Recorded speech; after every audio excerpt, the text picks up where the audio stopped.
Hello, this is Sanad here, and welcome back to Model Kit Monday. This week we'll be taking a look at the real grade Destiny Gundam from Gundam Build Fighters Try.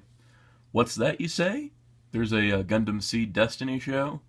I want to say it's an exaggerated rumor because that would imply that a Gundam series like that exists, and I really don't want to acknowledge that. Well, anyways, we have a Destiny Gundam here. Let's talk about the model kit, not about the series it comes from, because guess what? Sometimes it doesn't matter what series it comes from. You can't have a good kit from a bad show, or a bad kit from a good show. It is possible. We saw the Lightning Gundam. Anyways, the Destiny Gundam is a real grade, which means it is excitement embodied. This is a 1/144th scale kit, but unlike high grades, it is much more complicated, having an inner wire frame that looks like that, which will be all you see of it in this video, because I do not want to remove the armor parts for this, as it would take a lot of time, and I feel like it's unnecessary. But you can see the different grades of Gundam kits are displayed on the inside of the box. So you have perfect grade, which is insane parts counts at a 1/60th scale. You got real grade, which is what we're going to talk about today. Gunpla made in Japan. You got SDs, which are non-scale. You got high grade, which are 144 simpler kits. And you have master grade, which are 1/100 larger, more complex kits with an inner frame. So basically what a real grade does is it takes the size of the high grade, the parts count of the perfect grade, with the inner wire frame of the master grade, which I think is a neat mixture, as it's kind of like a tiny perfect grade almost, and it's really neat in that regard. So let's take a look at the Destiny Gundam. So here's the real grade Destiny Gundam without any weapons, armor, or anything else really. I just kind of broke him down to his most base form. And I gotta say that the kit is quite impressive looking, especially with how much of him is actual plastic color.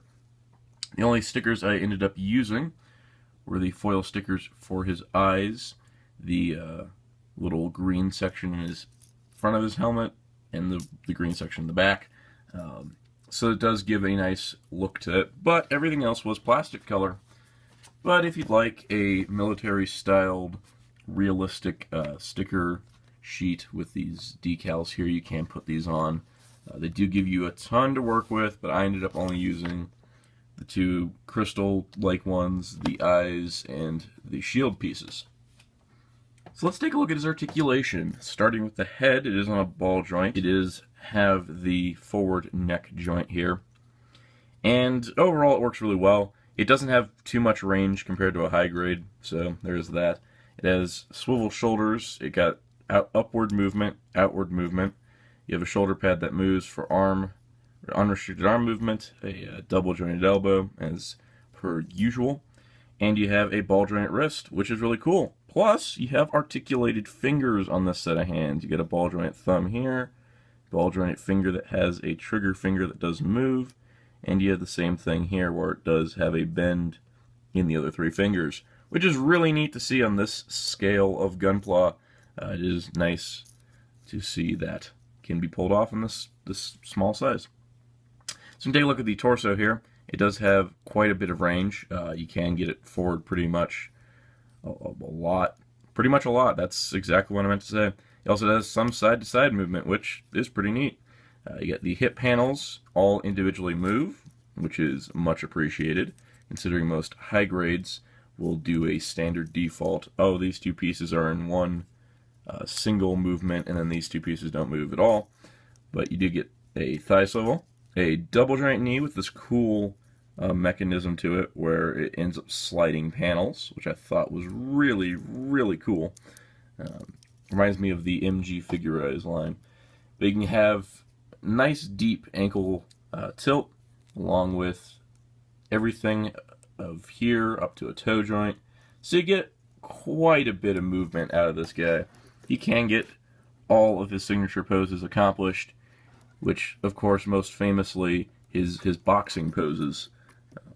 Or you can pose the Super Robot Wars poses, because, you know, pretty cool in that, too.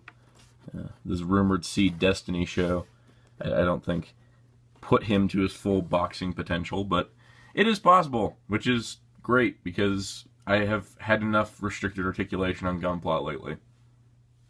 What's pretty neat is you can open up the cockpit. It does have a nice, tiny 1 to 1/44 scale cockpit in there. Now, there is no figure that is designed to sit inside, but you do get a figure of his supposed pilot, which looks nothing like Shimon, so I am disappointed. But it is small enough, it could fit in there if it actually moved, but it is kind of a neat inclusion to include a miniaturized figure of the pilot. But other than that, the cockpit opening is kind of a useless feature almost. It's just kind of a, oh look, cockpit opens. Not going to display it open, that's for sure. Now, in addition to the posable hands, you do get the 5 hands here, which are pre-posed. Now, you get 2 really splayed open hands for some finishing moves or dynamic attacks. You also get 2 fists that are closed more naturally than the posable hands can do. And you have a gun hand with a nice trigger finger. This works really well for holding his beam rifle, as the articulated hands can get a little loose sometimes. Now, you do get 2 beam saber parts, as the handles, which are in his shoulders, which I always thought was kind of neat. A little hidden beam saber thing. You do get a shorter beam for more of a throwing kind of pose. You do get a longer beam for more of a beam saber-like pose, which is really neat. It works well. I think the beams look really good overall. Now, while beam sabers may be cool, it's always good to have other weapons, like a beam rifle and a shield. Now, these are really cool. I always liked that the Destiny Gundam's beam rifle is not gigantic. It's kind of small and compact. Works really well. Plus, the shield is really great looking. It extends out like this. It looks really nice. I do like the look of these weapons. I also like being able to store the beam rifle on his back here. It looks good. I like the ability to store weapons. I think that's a good function, especially since he has bigger weapons in his backpack. But also the shield does fold up, so you can have storage there. And this handle can move, so if you do want dual-wielding beam rifle action, it is possible, which is really nice. But yeah, you can see that there. You get, the beam rifle. Not much else to say. The final non-backpack accessory is the shield, the energy shield he has. It is really cool. It's molded in a transparent white plastic, but then it does have these purple stickers to give it that energy look. Looks really sharp. I do like the energy shield idea. So here is the Destiny Gundam's backpack unit, which you can see adds some red wings, plus a cool rifle and a sword. There's just one reason why I haven't shown the backpack until now. The backpack does add a lot of weight to the Destiny Gundam, and it is a little easier to pose him without the backpack on there. But unlike the Lightning Gundam, he doesn't fall over when you slam a table, which is great. Except when you start posing him and want to slam a table, that's when things get a little unstable. But standing there straight like that, it works. So here is his high-energy, long-range beam cannon, which is quite cool. It is a little tricky to pose, but it is possible to have it flip out from the connector within the backpack. Even though this whole weapon is on a sliding mechanism, it is possible to swing that far enough around to have him have that cannon going, which is great. But that is not the only weapon in his backpack, and I find the other one to be much cooler. Say hello to the Arondite Beam Sword, which you can see is quite impressive. It's a broadsword with a beam on it, which is pretty sweet. Plus, the wings do expand out like this, which looks really, really cool. And you can see he just started leaning back a bit and didn't fall over. Congratulations, Destiny Gundam, you have good balance. Anyways, this is my preferred way of posing the Destiny Gundam, as I find his beam sword to be the best weapon on him. And overall, I am really happy with this real grade kit. He is really cool, despite only appearing in one episode of Gundam Build Fighters Try, and maybe some Super Robot Wars, if you're so keen. Or if you saw a thing called Gundam Seed Destiny, then he's great. I honestly think that it's a great kit. It's a good design. Its source material is a little sketchy. Just saying. Now, I would recommend it for sure. I picked mine up actually at Barnes & Noble of places for $35, which is, more than a high grade because of all the extra parts count and such. But overall, I definitely recommend it. I think it's a great kit, and it's good for a Gunpla fan. It's definitely a challenging build, though, so if you're not got some experience under your belt, you might want to wait a little bit before trying to tackle a real grade, because they are super impressive when they get done, but it does take a while to get there. Before we go, I do want to mention a couple things. First of all, it does come with a stand clip for a Bandai action base for Gunpla, and there are effect pieces for his wings to have the energy effect, but that is a separate premium Bandai release, and I may or may not get that. More likely may not, based on its price, but they are out there if you do wish to get that. I believe they are coming out soon, actually.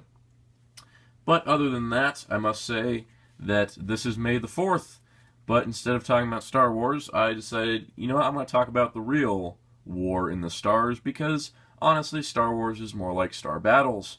No wars are actually really waged as much as just small battles. But in Gundam, there are wars all over the place, including one in the pocket. That was an awful pun, I apologize. Be sure to check out HeroTaku.com for all your Gundam news and more. But also check out next week's Model Kit Monday, where we'll be taking a look at a non-Gundam model kit. It will be an MG Figurize. I said I was going to tackle non-Gundam kits at some point, and we're finally doing that. Also, until then, be sure to check out Sandat's Toy Chest on Thursday, where I'll be reviewing a random item from my collection, and Sandat Review on Saturday, where I'll be taking a look at a Kamen Rider item. Until then, though, subscribe for more reviews, check out my other Gunpla reviews here on Sandat 12, and stay tuned for more in the future, as I have a lot of Gunpla still left to review, and a bunch still left to buy. Anyways, thanks to Sound saying goodbye.